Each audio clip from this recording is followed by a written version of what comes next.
Hey everybody, Koknoke here, and today we're going to talk about Facebook suppressing climate scientists.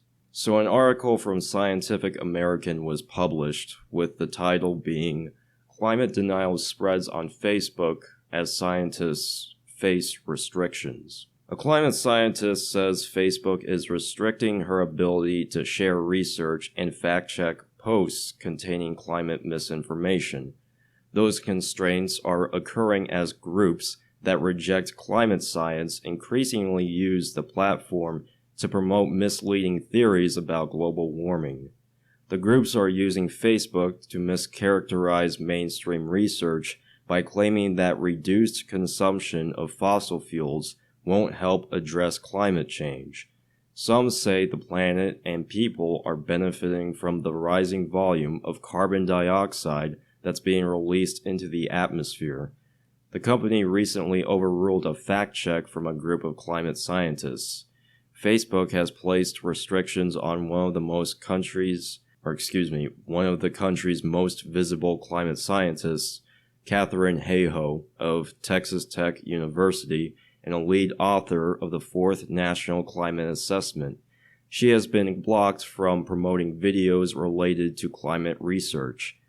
Facebook has previously identified Hayhoe's educational climate videos as political. As a result, they are categorized by the platform as a social issue that requires Hayhoe to register them by in part providing personal info that she fears could expose her to personal attacks. So let's talk about that for a minute. I don't think Facebook is in the wrong for labeling any climate change videos as political. Some people like to make the claim that climate change is not a political issue. Well, if people have to pass legislation in order to combat climate change, then it is inherently a political issue. If you get the government involved on any sort of level, that makes it a political issue. So, continuing on, groups that reject climate science revealed their use of misleading claims to reach tens of thousands of followers who often reshare the content with their own contacts.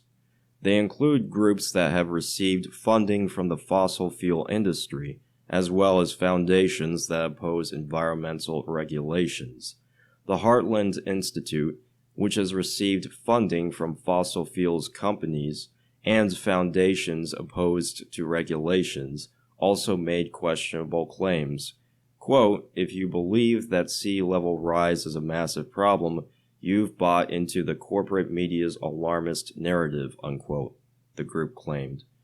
Heartland has taken advantage of Facebook's permissible system, spending almost $20,000 in recent years to promote dozens of posts that inaccurately describe the Green New Deal and promote coal-fired power plants. And this shows that Facebook will prioritize money, because this is really what this is about. It's Facebook taking in advertising money, and if fossil fuel companies and anti-climate change organizations, or I guess pro-climate change organizations, are funding those ads, well, Facebook is just going to leave them up and allow that kind of stuff to be promoted. So remember, it's all about the money. E&E News previously reported that Facebook intervened to reverse a fact check that prevented a group which claims that human-caused carbon dioxide is beneficial from advertising on the website. By labeling the false claim as opinion, Facebook permitted the group named the CO2 Coalition to resume promoting misinformation. So I don't think it's Facebook's job to suppress alleged misinformation. And I think as a result of that, Facebook is going to keep people in their own bubbles of their own political opinions. We've seen this with YouTube and Google search results on how they are basically designed with these algorithms to keep people in these echo chambers. And look, if it's labeled as an opinion, I mean, if someone says climate change is not real, that's still an opinion.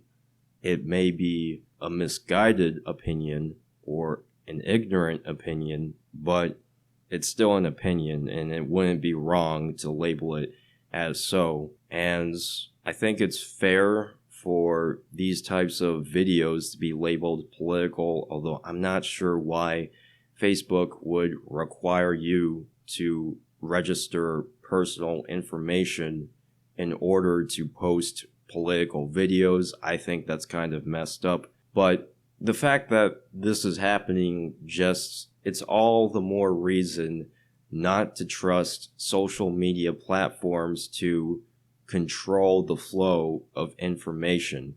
Because again, they will design these algorithms to keep people in echo chambers. That's basically what social media promotes, echo chambers. So they're pushing people into their own little bubbles and basically making people even more polarized and divided. That being said, the key takeaway here, people, is that Facebook will promote anything within reason for advertisement money, which is why you cannot trust them in general.